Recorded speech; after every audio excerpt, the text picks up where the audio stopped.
What's poppin', trainers? It's Fly here with another weekly update of ATBA Season 14. I'm joined by Bud. Yo. Unfortunately, this week, wRenn was not able to make it. I do want to apologize. This is late. I'm not even gonna lie. I forgot we even did the podcast. I forgot about ATBA. Just totally just one hour after this week. You know what I'm saying? I can understand why. Yeah, okay. Spoilers. That being said, I think there's nothing else to do but just get into it. This is week 2 of ATBA Season 14. Match number 1. First match of the week.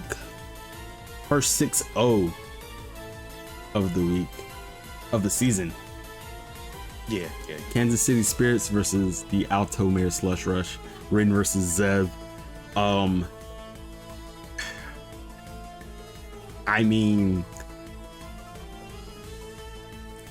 yeah, it was literally just I mean, Ogerpon is Ogerpon, and Ogerpon does what Ogerpon does, you know? Yeah, it's Ogerpon and then it's Zev at the same time, so it's just like Ogerpon hit the field and then Zev tried to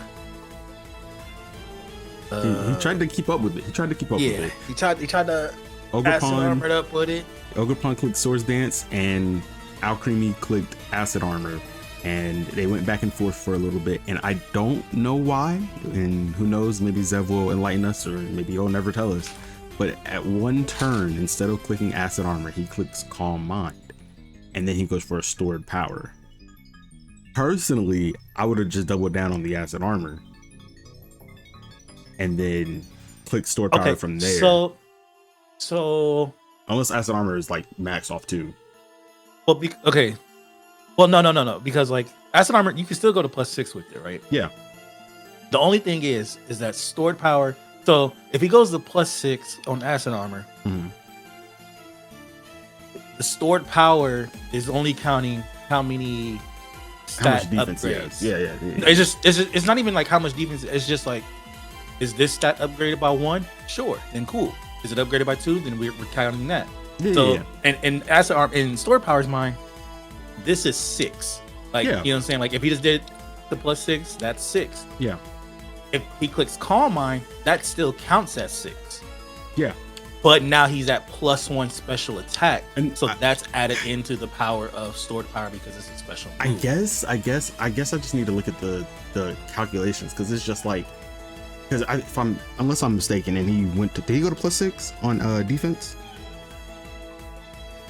Because I feel like he just went to +4. I think he went +4, clicked Calm Mind, and that's when wRenn like outspaced him. He clicked Calm Mind when wRenn clicked Swords Dance, and then he clicked Stored Power versus the Trailblaze. No, it was Cudgel then Trailblaze.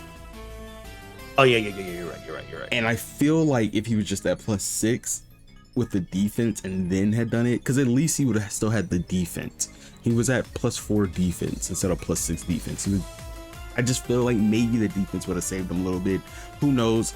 I guess the only thing that would have really, the only thing that would have mattered for it is that he just wouldn't have had the plus speed. And I can't even remember. Look, I put it on 2 times speed. That match lasted 4 seconds when I watched it. You know what I'm saying? So like, same here. It was on 2 times, and so I don't even remember if you what Zev brought, because everything just got one tapped after that. Like, Lottie, he don't even have a lot. He had a Latias, the red one. Yeah. Okay. Yeah, it's just, I mean, that's what happened. Essentially, what happened, Ogerpon got the +6 attack and then +1 speed. And the +1 speed, like if he doesn't have, if Zev has, I mean, because even if say, like, let's say Zev, because I didn't look at Zev's side, I watched the wRenn side. It's funnier.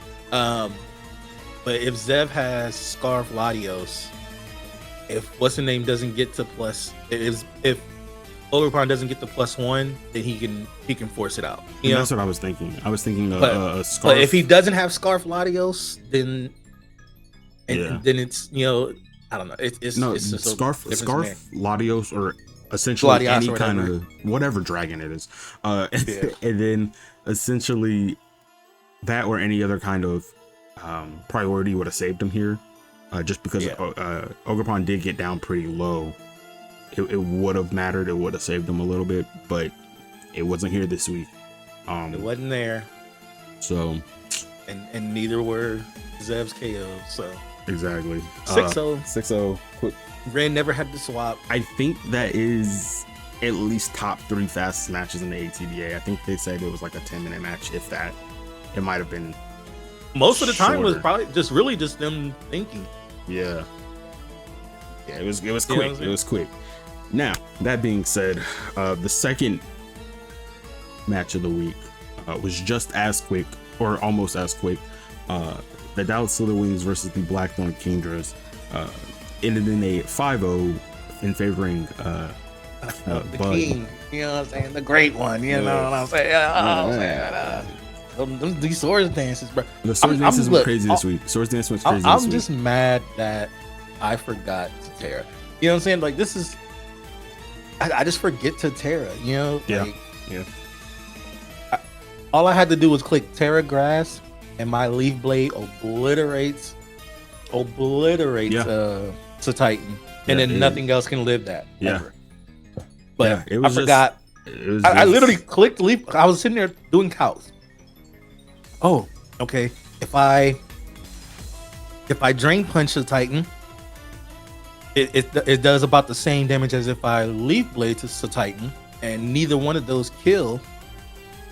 But unless I get a crit, so let me Leaf Blade for the higher crit chances. No, it was, That was my thought process. Yeah, it was good. And I was like, okay, so then just click Leaf Blade, and I clicked it, and I was like, oh, Terra. I could have Terra Leaf Blade. I'm Terra Grass. You know what I'm saying? I could have Terra Leaf Bladed.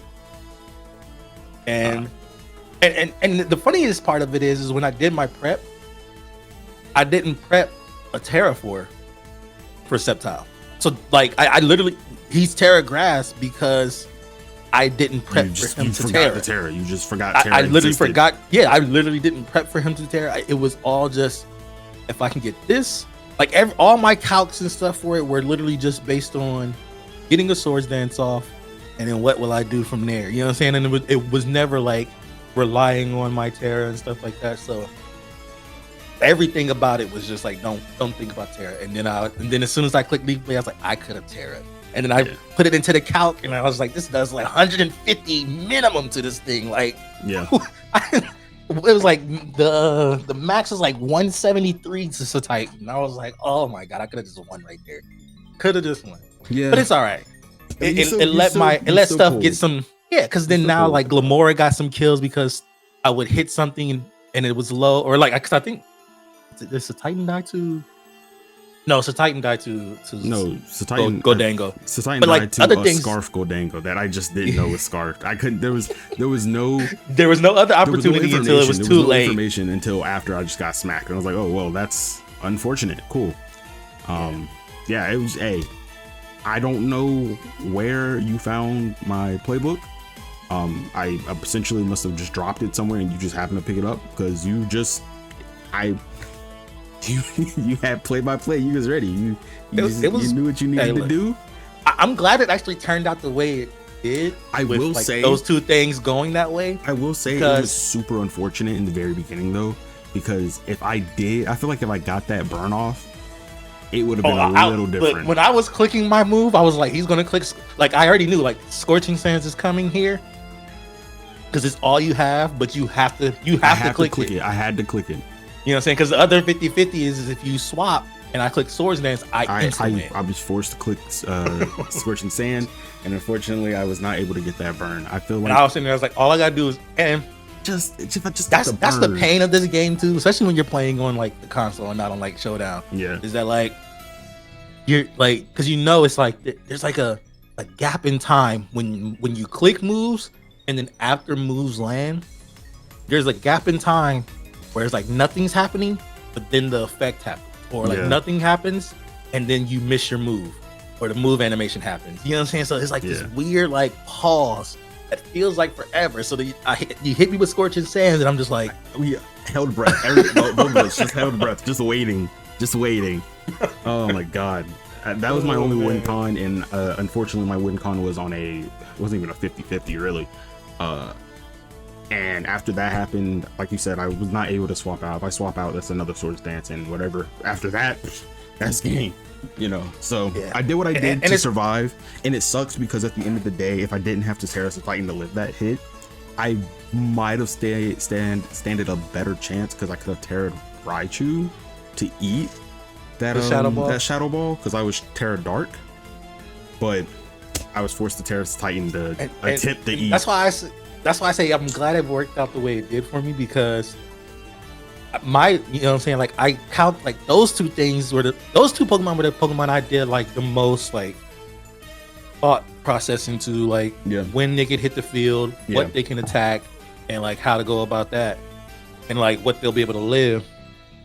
And then I had like Dragon Dance, Physical, Hydreigon in the back, and for none of my calcs did I. So I had initially I had barred it up, and in the calcs I was looking at it for the speed to make sure like, okay, well for Dragon Dance, do I outspeed to Titan in the snow? And then I was like, okay, I got the speed. Let me swap to Titan to like Slow King, and let me see like if he's max defense, does this crunch kill at +1? And if it does, I'm good. So when I swapped it, it took off the snow again. So then when I went back to Titan to make sure, okay, is this damage right? And I went back to Bundle, is this damage right? Cool. And then I didn't even think about the snow ever again, but it wasn't calcing for the snow. So they might have lived everything I actually thought was going to kill them. And you got snow up in that match too. So I was just like, oh, I'm so glad. I'm so glad it didn't go like. And then there was also the possibility of you like not only getting snow up, but then also having electric terrain up. And I was worried about that as well. I spoke about that in my video. I was trying to make you guess on which one I was bringing, when in reality I had both. But see, I figured I thought I was like, he's the type that'll bring both. And I was like, if he brings electric terrain, and really my plan was mostly like I need to be able to get rid of the like Sceptile was really built to kind of handle it was like I could handle the electric terrain stuff too. Like he was a grass type, so I can take some of this stuff, but it was just like I gotta make sure I can outspeed Iron Moth, because like plus speed on Moth and on Bundle, and then letting you just go like damage heavy on those would just mean, and like you could just click specs and just go on both of them if they got the speed boost from the terrain. Then like they just decimate my team. And I was just like, I gotta have something that can outspeed. There was nothing I was gonna be able. I can't remember. It might be close. I think it's close to how I outsped Bundle or whatever at +1, or if I did at all. It was just weird. Like Bundle speed is crazy. I'm just glad. I'm glad I got a win. Nice little 5-0. Yeah. I just didn't need to be a 5-0 in my hand. My eyes. It could have been a little 1 or 2 and it would have been all right. But it is what it is. GG. 5-0. Good 5-0. Next on the list, we have the Austrian Arkanines and versus the Chicago Sky Attacks, coached by Matt and Quinn, respectively. Speaking of 50-50s, they started their match off with a 50-50. The Sucker Punch game, right off rip, Sucker Punch game. I hate Sucker Punch. Like every time I bring it, that's what I feel like I'm in, is that situation. Every time I want to click it, it's that. And it's just like, man. It was a good game. It was a good match. Arcanine also just really slept on, man. Like he is. He slept on it's so strong. But the true champ of this, which we dealt with it last season from Triple, but it's Arboliva is just Arboliva put in mad work this game. Arboliva is such a good Terra, man. Like the way they just find good ways to use it. I don't know what it is about it. Like it's like you say, it feels like it's slept on, and then it hits the field. A Terra Ghost. It walls pretty much everything. Oh, you're gonna try to set up on me? That's cool, Lucy. Because it was perfect. Because it was like, Quinn had already revealed the body press on Arkaludon. Stamina body press Arkaludon. So it's just like, all right, this is the easy thing. Is like I'm gonna bring once Arboliva hits the field, Arkaludon's strong enough to take a EP and just get a, you know what I'm saying? So it's going to get EP off, and then it's going to do, you know what I'm saying? Then it's going to stamina, it's going to have body press. So it's just like keeps it in check. Tears goes, so no body presses, at least seeded. So and then the least seated, you can't stay in there. And then it was just like it stayed full health.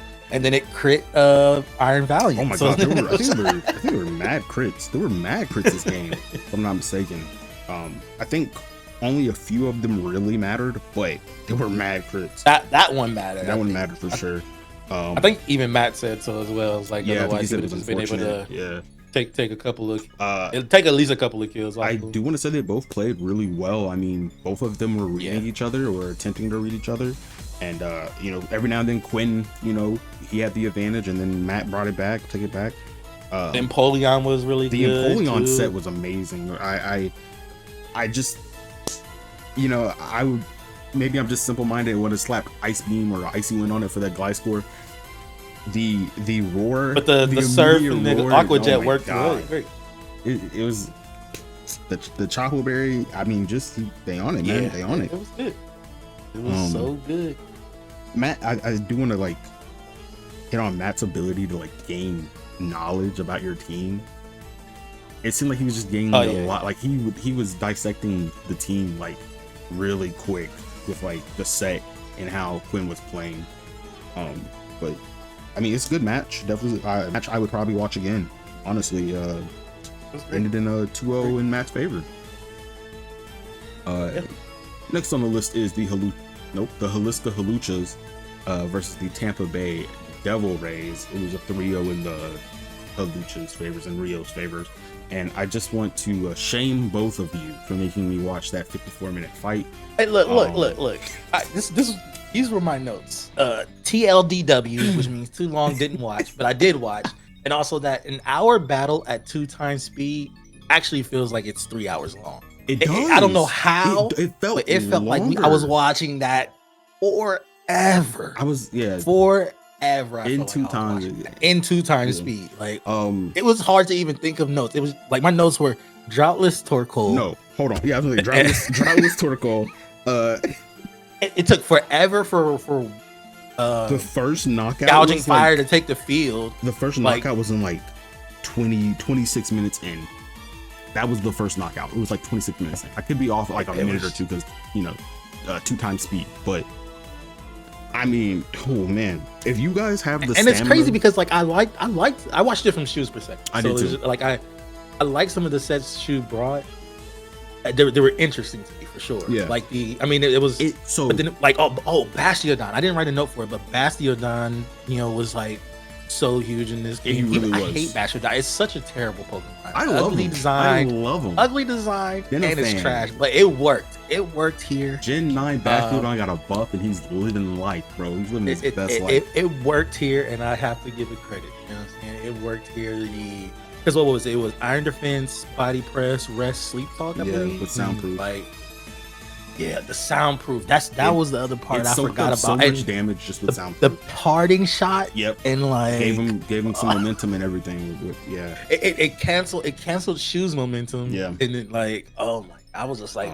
That being said, I didn't even realize that. Shu, you brought, like you said, Shu brought some nice sets. Shu brought some stuff. Like I liked his. It's a completely I liked his phasing. Different. I liked his Ting-Lu. I liked his Wo-Chien. Yeah, the Wo-Chien was good. It's a completely different like style, or it felt like a different style than what he brought against me week 1. Like it just felt like it was a different team altogether. Even though it's the mono dark, it felt different. He just needed and one, it was hard for me to like keep focus on the match long enough to like see exactly if there was a point where he could have, but and if there was a spot, he just needed a spot where he could have gotten Greninja in a little bit more free and set up spikes earlier. Yeah, because like that, I feel like there was just so much swapping and then like healing off and stuff like that. Like nothing was getting chipped initially. Like he was phasing stuff out. Like he was phasing, but there was no punish. Everything was no, there was no punish for it. So he just needed to get the spikes up early. Maybe it was almost like after a while I was thinking like, man, you might just it might have been in his favor to sack Greninja just to get 2 layers up or something. You know what I'm saying? Like, because there was just nothing going on. Like, and because with the Ting Lu set, you know, like, I mean, Ting Lu if he's not EQing, yeah, he's phasing stuff. Yeah. And what's the point of phasing stuff when like nothing's getting hurt? Because then it's just like, okay, because like I think at one point it was just like he whirlwinded, and then or like I think he clicked whirlwind, Rio swapped into Slitherwing, so it whirlwinded it out to something else, and then he just swapped right back into Slitherwing, and it's just like there's like no okay, there's no pun like that would have been if he just even if it was just 1 layer, that's 2 times that he would have taken some damage. You know what I'm saying? And then but like if it was 2 layers, he would have been. He was chipping for real. Almost half health. You know what I'm saying? Yeah. So it's just like he just needed those up earlier, and then maybe it would have helped create an opening. But I don't know if there was an opening for him to get those spikes. Yeah, up I mean, even on the smooth. same same side of things could have been completely different if we saw Sun. Oh man, Sun, man, that was weird. That was weird. Yeah, or you know, and it sucks too because like no Sun made his Mandibuzz set less effective. Yep. Because he had the sandstorm on that instead of like dual wing beat. Yeah. Or something like, or I can't even remember what Mandibuzz do. I know it gets Brave Bird, but, so we'll just So, yeah, like you know what I'm saying. So like, instead of having something that just like gets some extra chip off damage wise there, instead of just like needing to use, it just made his Mandibuzz even more passive it against the team than it would have wanted. So it was rough. And then probably, and then like, then after there's no Sun, and then you got not Ting Lu, Bastiodon on the other side. You set up the sand, Bastiodon just eats off of that. So it's just like, yeah, it was tough. Yeah, It was a like I said, tough matchup. Who knows how the game would have ended up with if Porco was rocking that drought. But I mean, at the end of the day, it was a tough matchup, long matchup. If you guys have the endurance, go watch the match, please. If you have the endurance. No, because like for real, me legit. I was looking at like, do I have a 4X? I would have started sacking stuff just to get it over with, bro. I'm not gonna hold you. yeah. Like, dang, I'm still here. Oh, all right. Next on the list is the Spikemuth Thieves versus coached by Lupin versus the Universal Umbreons coached by Rising. RetroRising. And that was a fun match. That was a fun little interesting match. Nice little 3-0 in favor of Rising. Just strong. I was gonna say that's the biggest takeaway from this whole match is Chi was strong. Lupin put up a good fight, but at the end of the day, Chi was a cannon. Yeah. He resists. No, you don't. Boom. Like it's a cannon, boy. Chi is strong, and it just also like Flygon like the Rising used their like switch initiative really well with the U-turns and stuff, and like I felt like Chi and Flygon just kind of controlled a lot of the match. They counter each other or not counter. Cover each other pretty well. Yeah, they complement each other pretty well. I will say this though, Lupin is about to earn a new nickname. We start calling him the Freeze King because we got another Freeze. Two Freeze back to back. Ice Beam. He froze. What did he freeze? The Wheezing. Yeah, the Wheezing. Right? Yeah, the Wheezing. And I mean, he didn't. Unfortunately, he wasn't able to make too much profit out of getting that freeze. But I mean, freeze is a freeze. Back to back is crazy. Same Pokemon. I don't know what that Quagsire is. That Quagsire on, but he might slider. He had the hack slider on. Absolutely. He might need to get checked out real quick. He on steroids. But it was a fun match. Lupin. I mean, there's not much to say about it. It's like Lupin put up a good fight. He tried to do what he could do, but at the end of the day, that Chi was gonna hit. I mean, even like, because I believe he swapped in Heatran to like try to absorb some of Chi's damage, and it's like Dark Pulse did like 75%. Yeah. It's like, yeah. What do you do? Nothing. You just die. Yeah. Just die. Next on the list we have Fargo Force versus the LA Pyro Balls, coached by Rast and Rog, ending in a 3-0 in favor of the Pyro Balls. First off, I just wanted to say, because like this is, if I'm not mistaken, this is Rast's first time like uploading videos to YouTube, and I love your style of video. I love your style of video. With that, I watched from Rog's perspective. But it's very his is though too. I like it. It's very. It's funny. It's funny. That's what it is. It's funny. Trying to use bigger words or whatever. No, it's just funny. Nah. Words what? Essentially, I mean, Rog was had the lead for a good bit. There was a lot of switching in the very first couple of stages. Unfortunately for Rast, it wasn't a lot of for Rast, it wasn't a lot of damage coming from Rast's side of the field. Like it was I think he clicked one move essentially for like the first 6, 7, 8 turns. It was a bunch of swapping. Yeah. Not a lot of damage coming out. But after he comes to that realization and figures out what he needs to do, he starts laying down huge damage. I mean, the Kilowattrel just, I think it essentially one-tapped the Incineroar with that hurricane. With the hurricane, the terrifying hurricane. Blew it away, literally. Yeah, as soon as Rock saw the he was like, oh, he's flying. Oh, I think he has kills. Yep, and it obliterated. Oh my god, just obliterated him. Yeah. Oh man, and it's my main note for this match really was Meowscarada is invisible. Yeah, it's invisible. Yeah, Will-O-Wisp landing on that thing. There were so many Willow misses. I think I want to say there was 3 or 4 Willow misses, and I mean it just gave Meowscarada just tons of opportunity to just do what they wanted to do. And then it was just critting with that triple axle came through. Triple axle. And I mean, it was just hitting hard. It's just a rough spot to be in. Speaking of hitting hard, I can never remember the name of that Pokemon. Giraffe. Oh. I had it.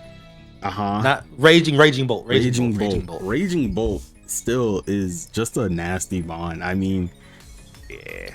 And unfortunately, he wasn't able to completely sweep here, but the damage he was doing was huge. I think at one point, and I could have just been mistaken because we watch it on 2x speed, but it felt like he could have possibly taken out Meowscarada with a Thunderclap before he died. But maybe I read it wrong and he had Thunderbolt and not Thunderclap. Yeah, Thunderbolt. Yeah. Okay, that's what it was. All right. Because I was like, he hit him with an electric move, and it brought Meowscarada down to 25%. And I was just thinking a Thunderclap gets rid of this Meowscarada because he was Ice type at the time. So yeah. I mean, but if it was Thunderbolt, and it was Thunderbolt. Yeah. At that point, by the time it got to that, it was literally. Because he got that Thunderbolt off because Meowscarada missed triple axle, so he just actually needed him to miss another one, and then he would have potentially had a chance to win there. Because I don't know, because I don't know how much special, and I don't know if, and that could be, but I don't know how, because it shouldn't have been. It shouldn't have been that Dragapult couldn't have been. I don't think it was set up that strong enough to be able to Draco and kill Raging Bolt at that point. I'm not exactly sure Draco? Because the flamethrower. What did he flamethrower that it didn't? Nope. The other Mousehole. Oh, Mousehole. Yeah. So when the flamethrower didn't kill Mousehole and it was just barely above half. Yeah. And I was just like, hey. Oh my god, did you see the potential read that was there though on that flamethrower Mousehole with the Encore? Yeah. He was trying to cook. Yeah. Encore. It forced an opening, it gave him a free swap into the Raging Bolt there, but it's just I was expecting if he was able to get any of the Will-O-Wisp off, this match would have been crazy close. Yeah. Like crazy close. But with the Willow misses onto Meowscarada, oh my, I think they've had give him a chance. One of the most like unfortunate turns in the season so far. It's only week 2, but there was a play where it was a triple axle onto Spectre that hit once. Oh yeah, and then the Willow misses. Willow. It's like, all right. Like, what is that? Like, what are we? Oh my god, this game is awful. How? It couldn't have been me in that position. I would have been bad, bro. Like, yeah, because of like, yeah, nah. I would have been living. Bro, what the heck? That was my one chance. That was it. That was it right there. You just gonna do that? It was a good game. Definitely a fun game to watch. Go check them out. Ended the next 3-0 once again in Ras favor. Got my notes confused. And I believe the last match of the day is the virtual battlers versus the Fryslan Furrets. This was the featured games, the game people were looking forward to watching. So definitely go check out them. It's some of the best battlers that the league has to offer. I'm not gonna hold you. They both cook extremely hard. Both of them cook. So, and even then, it's just like it felt like Asterisk just had control of the match this whole time. Dragonite, man, that was my only note I need out. Dragonite just break, like it just broke the game open, man. It's just so strong in general. Dragonite is just so strong. Yeah, in general. Like, the EQ and the Ice Spinner combo with the E speed, it was just it was just too much. Like it hit everything just enough to allow it, you know, like if it needed to swap out, you know, like whatever it needed to swap out against, you know, Aster just had an answer to it. Just bro, Aster had a ton of answers. Aster had an answer, bro. It's crazy. That Garchomp hit the field with the ability to set up and sweep. Click Scale Shot, and Aster was just like, what if I swap in an Air Balloon Tinkaton? So Dragon moves, not effective. Ground moves, he has to have something else to break this first. Oh, you know? Man. And then he had the Ice Hammer too. Yeah. Which they mentioned it in the match that, like, because they clicked Ice Hammer and hit. What did it hit?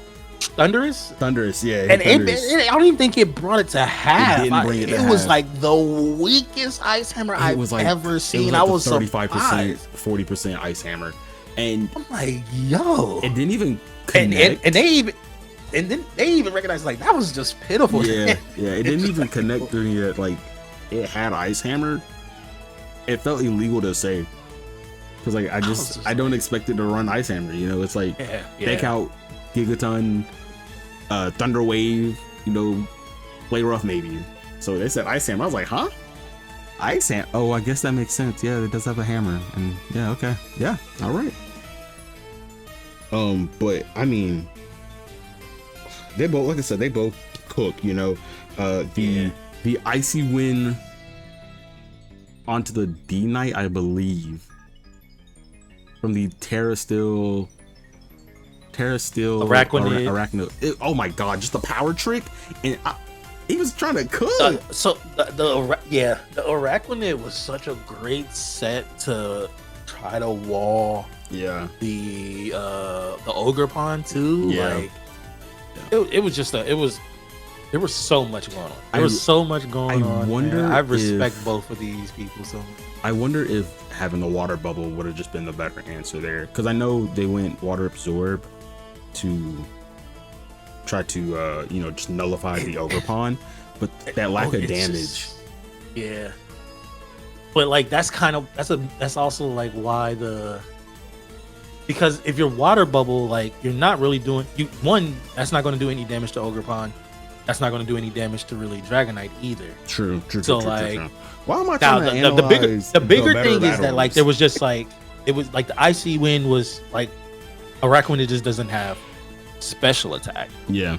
you know, like at all. Like it's both of his attack stats are pretty low. Yeah. But his special is even lower. So then it's just like it's really not any damage. So I don't know. But like just to be able to be this wall, that was great. You know, and like essentially Aster just had the right stuff. You know what I'm saying? Yeah. Like I mean, because it's just they mentioned it. They mentioned it at the very end of the battle. The twin dragons. I mean, D Knight and Latios. I mean, they both are. You know. Yeah. Something is double dragon went well. Tough to get through. You know, I mean, Triple does have guard chomp, but when you're looking at D Knight and Latios,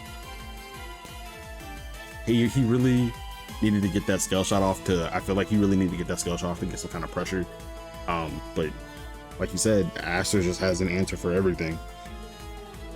It ended in a 4-0 in favor of Aster. Guys, go watch that map battle. It was a fun match. But I believe that's everything. That's all the battles this week. Where are the stats? Where did I put the stats? So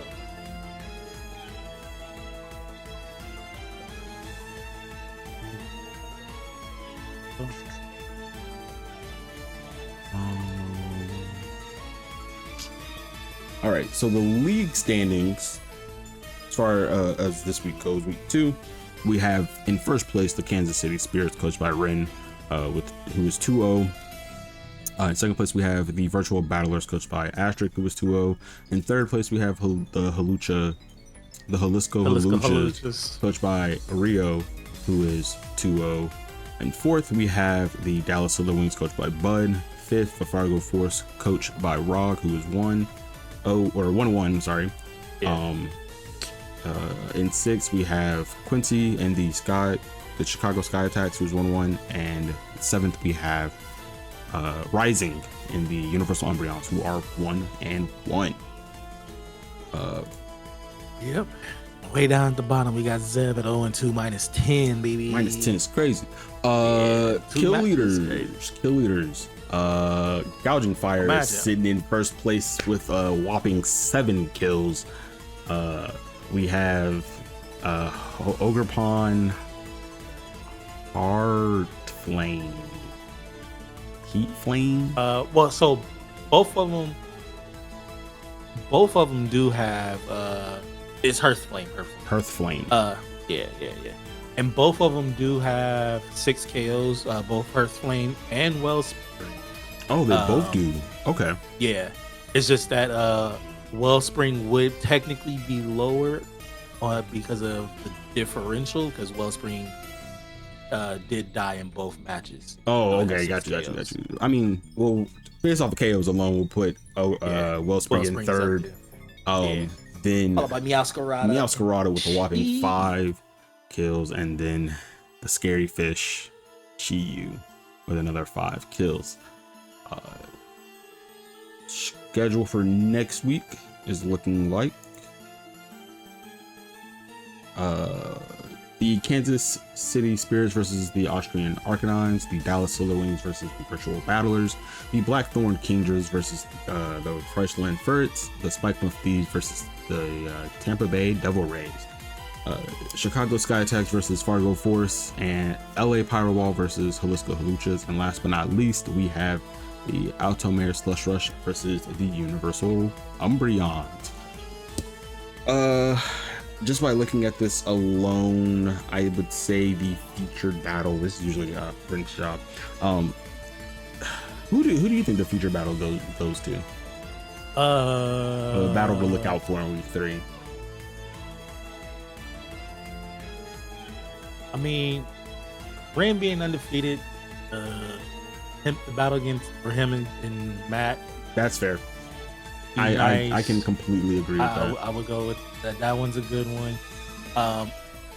Asterisk is also undefeated, but he's facing me, and I usually just get clapped 5-0, 6-0 by Asterisk. So that's just don't even watch. You know what I'm saying? Like if you're gonna skip one, that's probably the one that's gonna end up being a skippable battle because I'm just gonna get clapped. With like usually there's like not even a struggle. You know what I'm saying, for our battles against each other. No, so, they usually just debond me and then I lose the game. So there's also, I mean, I think I can agree with that. Maybe like Rast and Rio. Yeah, that's another. Yeah. Rast and Rio. I can see Rast and Rio being a solid matchup. So yeah, either between Kansas City Spirits or Rast and Rio's teams. Who I just Pyroballs versus Pyroballs and Hawluchas. Yeah. Build of the week, set of the week.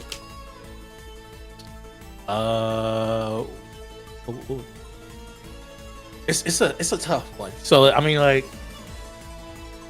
the Dragonite popped off. It's not nothing crazy. Arboliva popped off. It's not necessarily nothing crazy. It's just that it's doper because it's a lower tier mon to me. Like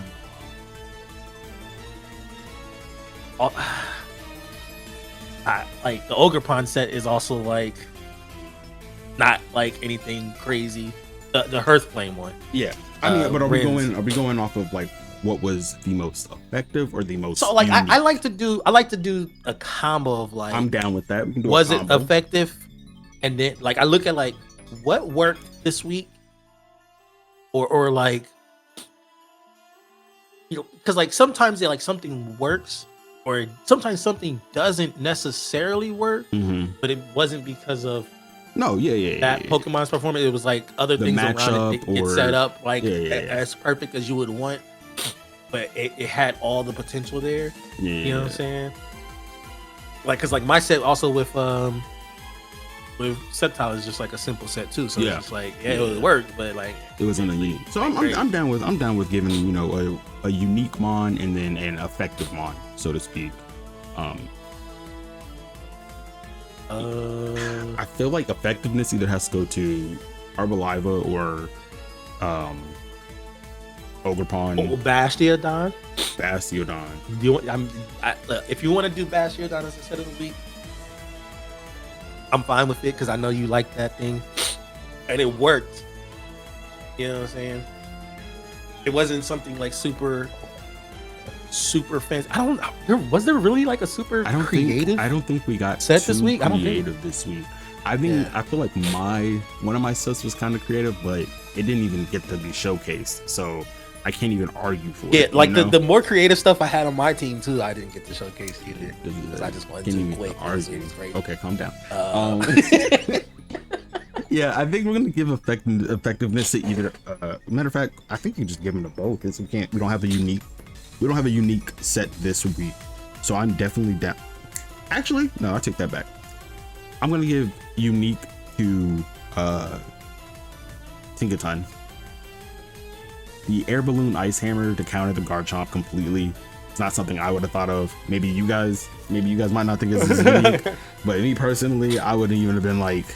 Fair enough. Like, because you're not even taking the chance of it just completely shut the Garchomp down. Like it just Garchomp had to leave the field. And to me, anything that low of a tier of a mon that can force out such a monster like Garchomp, hey, you can have uniqueness of the week, bro. I'm not even mad at it. And then effectiveness, I think I might just have to give it to Ogerpon, bro. It put up numbers, you know. It put up numbers. Fair enough. I mean, fair enough. A 6-0 is a 6-0. 6-0 was touch the field. Literally nothing else touched the field. Didn't swap. It did what it whatsoever. Needed. Yeah, most Lead, effective. Finished. Easy. Transactions. Do you transactions? Week three we have transactions. Yeah. The Kansas City Spirits have traded Sylveon for Hatterene. That concludes our week transactions. I was like, wait, what? That's it. Yeah, that's it. I believe that's all we have for you guys today. I hope you guys enjoyed. Make sure you go follow all our trainers. Make sure you follow the ATBA page. Keep up with the league. Follow us on Twitter. All that good stuff. We'll see you guys next week. Peace.